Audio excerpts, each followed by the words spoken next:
د هرات چهارسو یا د هرات زوړ ښار دغه سیمه په هرات ولایت کې د زاړه ښار او چهارسو په نوم باندې یادیږي او د تاریخ په اوږدو کې د کورنیو او بهرنیو سوداګرو لپاره خورا مهم او د ګټې وټې مرکزي ځای و. د تاریخي کتابونو د روایاتو پر بنسټ د هرات زوړ ښار تاریخي مخینه له سلګونه کاله څخه هم اوړي او د دې ښار په ډیری هټیو کې ورېښم پلورل کېدل.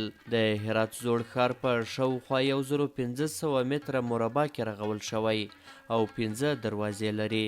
د تاریخي مستندونو پر بنسټ کله به چې د هرات ښار دغه دروازې وتړل شوې هیچا هم نشو کولی چې دې ښار ته دننه شي. سید رحیم کاکا چې اوس مهال په دې ښار کې د کالیو د ماشینونو د جوړولو هټۍ لري وایي ټول ژوند یې د همدې ښار په کوڅو کې تیر شوی. دی وایي پخوا یې دلته د ورېښمو دوکان درلود خو د وخت په تیریدو سره په دې ولایت کې د ورېښمو د کمښت له کبله اوس د جامو د ګنډلو ماشینونه جوړوي. له هغه څه چې زه خبر یم نږدې 80 کاله وړاندې موږ ښار ته راغلو. دغه څلور بازار یا چهارسو و. سړکونه دا کوڅې ټول خامه وو. په دغه شاوخوا ځایونو کې د اوبو ډنډونه وو. موږ به له دې ځایه څخه اوبه وړې. موټرونه نه وو که وو هم ډېر کم.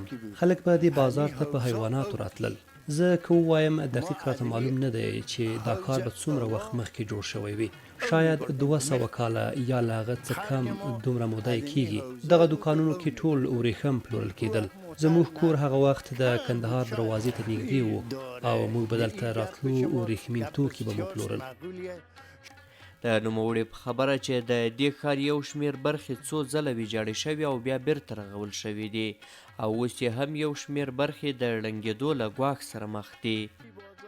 دا بازار چې پخوا جوړ شوی و څو ځله ویجاړ شو. څه موده وړاندې ډیری برخې ویجاړې وې خو بیا د یو بنسټ له لوري بیرته ورغول شوې. دغه تورې کړکۍ چې وینې دا پخوانۍ یعنې له هماغه وخت څخه پاتې دي او دا نورې اوس جوړې شوي دي. موږ ته به یې پخوا ویل چې دغه بازار کې کاروانسرای و او دا پورته کوټې چې دي د میلمنو لپاره ځانګړې شوې وې او مسافرو به شپې پکې کولې.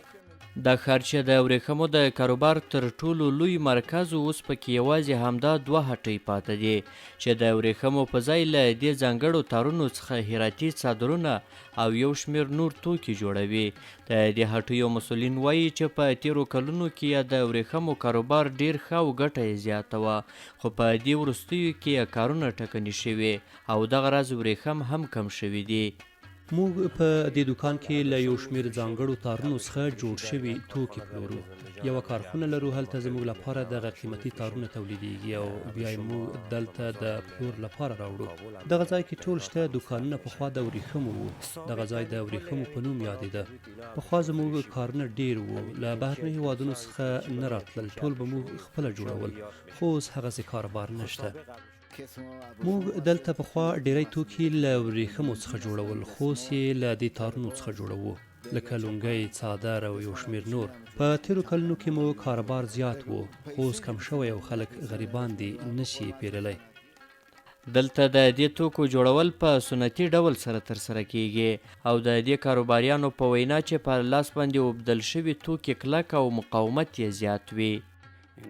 له پلار او نیکه څخه مې کار د تارونو اوبدل دی. هراتي څادرونه، لونګۍ او یو شمېر نور توکي جوړوم. پخوا وختونو کې مو کارونه ډېر ښه وو خو اوس هغسې ښه نه دي. بیا هم له خدای څخه راضي یم چې دا کار یې ماته راکړی دی. د یادونې وړ ده چې هرات ولایت د خپلو غني تاریخي آباداتو په لرلو سره د ملګرو ملتونو د لرغونو توکو د ساتنې ادارې یا یونسکو د 2008 میلادي کال جایزه هم خپله کړې وه. احسان الله کریمي، CMG، د هرات ولایت زوړ ښار.